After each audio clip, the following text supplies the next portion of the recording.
안녕하세요. 우린 지금 전문가 선생님을 모시고 가족분들의 고민을 해결하기 위한 시간을 갖고 있습니다.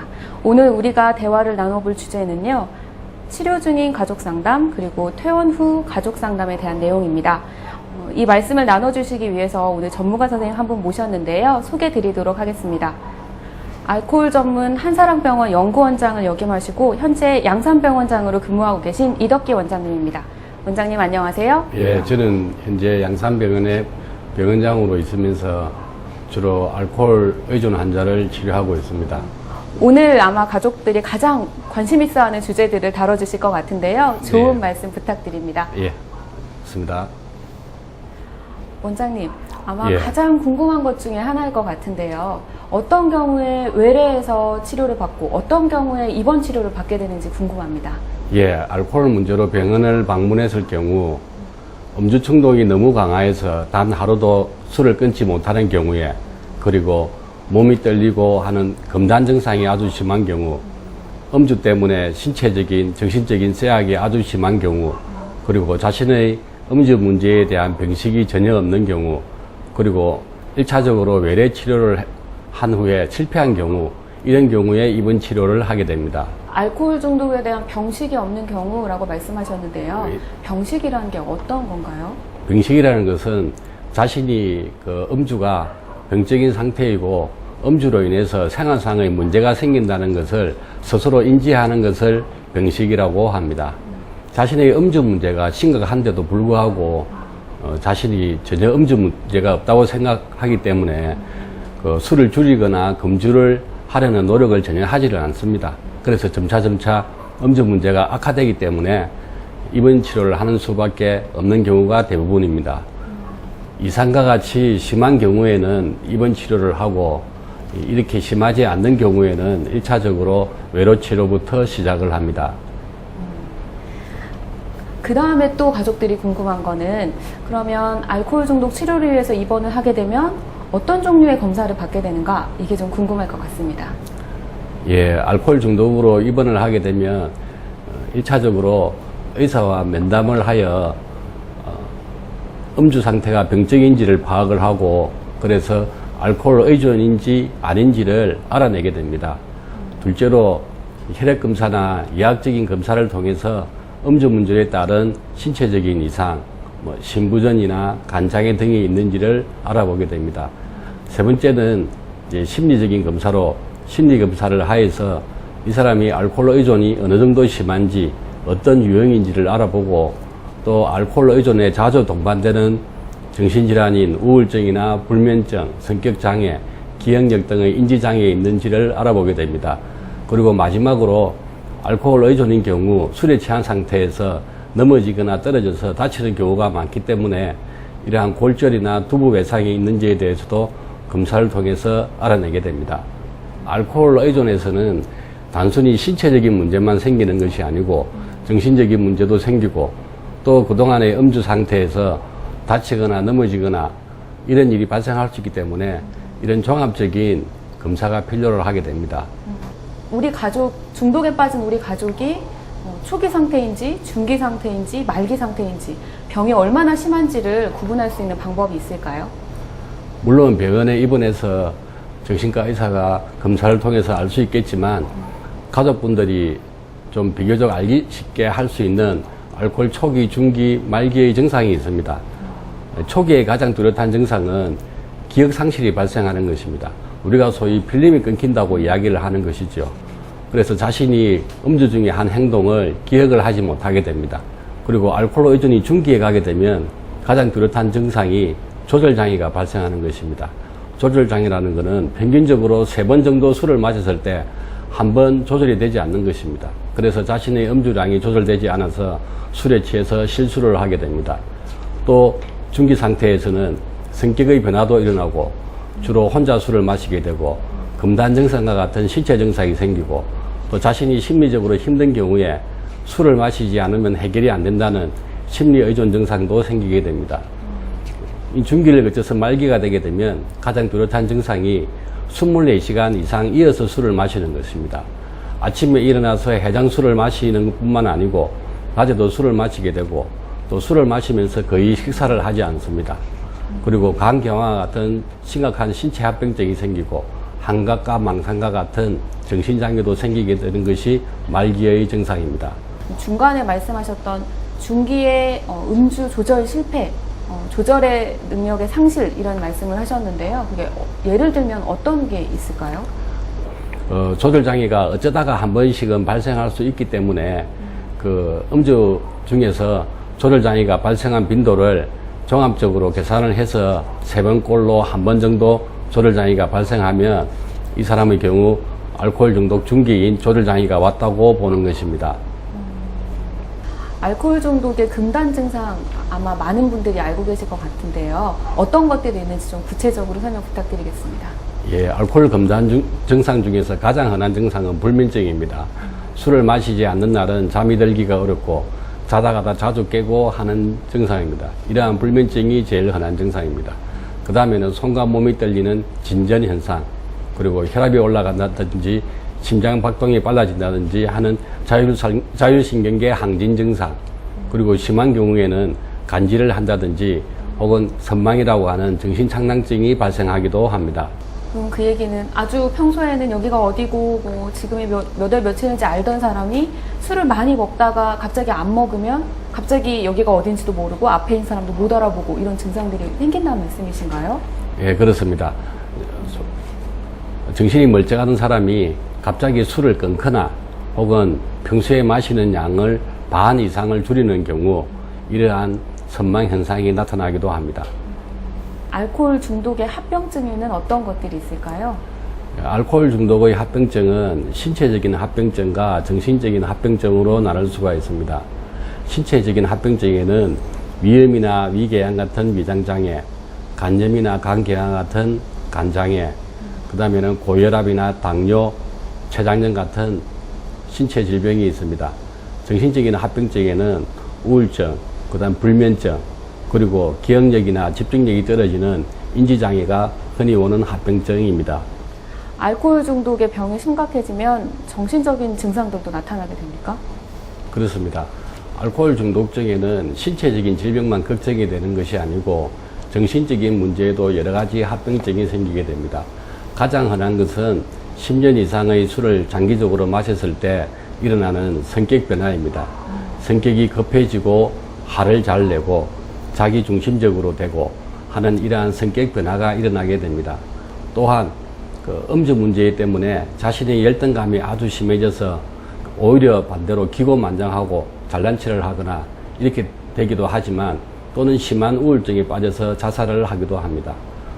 그래서 가족분들은 알코올 중독 환자를 대할 때 술을 마시지 않는 몇 년 전에는 정신이 멀쩡하다고만 생각하시지 말고 이러한 기억력 장애가 있는지 성격 변화가 있는지 혹은 우울증이나 이런 증상이 있는지를 면밀히 살펴보고 필요한 경우에는 검사를 하고 치료를 해야 합니다. 어떤 사람이 알코올 중독에 잘 걸리는 위험한 사람인지도 궁금합니다. 예, 알코올 중독에 잘 걸리는 사람은 술을 마시면 술에 의해서 감정 조절이 잘 되는 사람, 즉 한한 성격이 풀리고 기분이 쉽게 좋아지는 사람, 그리고 주량이 센 사람, 그리고 일상적으로 스트레스가 심한 사람, 스트레스가 심한데도 불구하고 술이 아니면 풀 수 없는 사람, 이런 사람들이 술을 많이 마시게 되어서 알코올 중독이 되기가 쉽습니다. 둘째로는 어릴 때의 가정 환경에 의해서 술에 취해서 술주정을 하는데도 불구하고 이러한 술주정이 별 문제가 아니다, 남자가 그럴 수 있다, 이렇게 간대하게 생각하는 경우, 그리고 세 번째는 그 어릴 때 아동기의 학대나 방임을 당해서 마음의 상처가 심한 사람, 혹은 부모님 중에 한 사람이 알코올 중독인 경우, 이런 경우가 알코올 중독에 걸리기 쉽습니다. 그러면 직장에서 근무하면서 회식이 많다거나 아니면 영업직 때문에 뭐 술자리를 접대해야 되는 경우가 많은 사람들도 있을 것 같은데요. 그런 분들도 이런 알코올 중독에 더 잘 걸리기 쉬운 위험한 분들입니까? 그렇습니다. 알코올 중독에 잘 걸리는 이유 중에 하나가 술에 잘 노출되는 환경에 있을 때입니다. 술에 많이 노출되는 경우에는 그만큼 알코올 중독에 걸릴 위험이 많다고 할 수 있습니다. 알코올 중독 어떤 유형이 그 안에 있는지 궁금합니다. 예, 알코올 중독에는 여러 가지 유형이 있습니다. 첫째, 그 음주 행동을 놓고 보면 거의 매일 술을 마시는 매일 음주형이 있고, 술을 자주 마시지는 않지만 한 번 마시면 취하도록 마시는 폭주형이 있습니다. 물론 자주 마시면서 폭주를 하는 아주 심한 유형도 있습니다. 두 번째는 음주로 생기는 문제로 나누어 볼 수 있습니다. 술을 마시면 술에 취해서 다른 사람에게 폭력을 쓰거나 기물을 부수는, 그러니까 다른 사람을 괴롭히는 형이 있고요. 또 술을 마셔서 다른 사람을 괴롭히지는 않지만 술을 너무 많이 마시기 때문에 자신의 몸을 상하는 자해형이 있습니다. 그리고 세 번째로는 음주 동기로 볼 수 있습니다. 남자의 경우는 술을 마시는 이유가 술을 마셔서 즐거움을 찾고 쾌감을 찾기 위해서 술을 마십니다. 또 다른 유형으로는 불쾌한 감정이 있을 때, 즉 우울이나 불안 등이 있을 때 이러한 불쾌한 감정을 풀기 위해서 술을 마시는 유형이 있습니다. 아마 자녀를 둔 가족분들이라면 가장 궁금할 문제 중에 하나일 것 같습니다. 알코올 중독, 대물림이 되는지, 유전이 되는지 궁금합니다. 결론적으로 말하면 알코올 중독은 대물림이 된다고 할 수 있습니다. 대물림이 되는 방법은 유전적인 문제와 환경적인 문제 두 가지로 나누어 볼 수 있습니다. 알코올 중독의 유전인자로는 알코올에 대한 감수성의 예민도가 있고 술을 마셨을 때의 음주 조절 장애가 있습니다. 이 두 가지 유전인자가 유전되기 때문에 대물림이 됩니다. 두 번째는 음주 환경입니다. 부모님들이 술을 좋아하고 술에 취해서 하는 행동에 대해서 문제시 삼지 않게 되면 그 사람의 마음속에 술을 많이 마시는 것이 별 문제가 안 되고 심지어 술에 취해서 행동의 실수를 하더라도 문제가 없다고 생각하게 됩니다. 그래서 이러한 유전자와 환경 두 가지에 의해서 알코올 중독이 대물림을 하게 됩니다. 그렇다면 알코올 중독이 있다, 이런 경우에는 술을 끊어야 하나요? 물론 알코올 중독이 있다고 해서 전부 다 술을 끊어야 되는 것은 아닙니다. 알코올 중독 초기에서는 술을 끊지 않아도 됩니다. 앞에서 말씀드렸듯이 알코올 중독 중기가 되기 전까지는 조절장애가 심하지 않습니다. 그래서 조절장애가 심하지 않는 경우는 일주일에 1회에 한 번에 마실 때 소량의 음주를 시도하는 조절 음주를 시도해 볼 수 있습니다. 하지만 중기가 되어서 조절장애가 온 경우에는 반드시 금주를 해야 합니다. 그리고 대부분의 경우에 현실적으로 음주 문제로 인해서 병원에 오는 경우는 중기 이상인 경우가 많기 때문에 대부분의 경우에 금주를 목표로 해야 한다고 할 수 있습니다. 알코올 중독을 치료하는 방법 중에 입원 치료도 있지만 외래 통원 치료도 있다고 하셨는데요. 어떻게 하는 건가요? 예, 외래 통원 치료에는 크게 상담 치료와 약물 치료가 있습니다.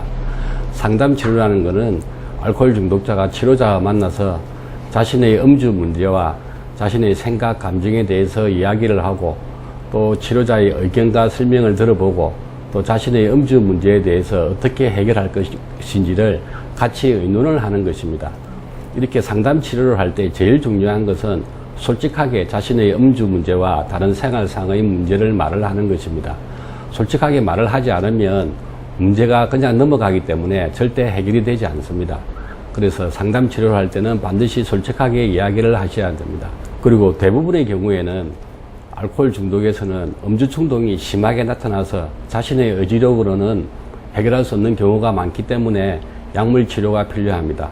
그래서 음주 충동을 예방하기 위해서 음주 충동 억제제를 복용하게 됩니다.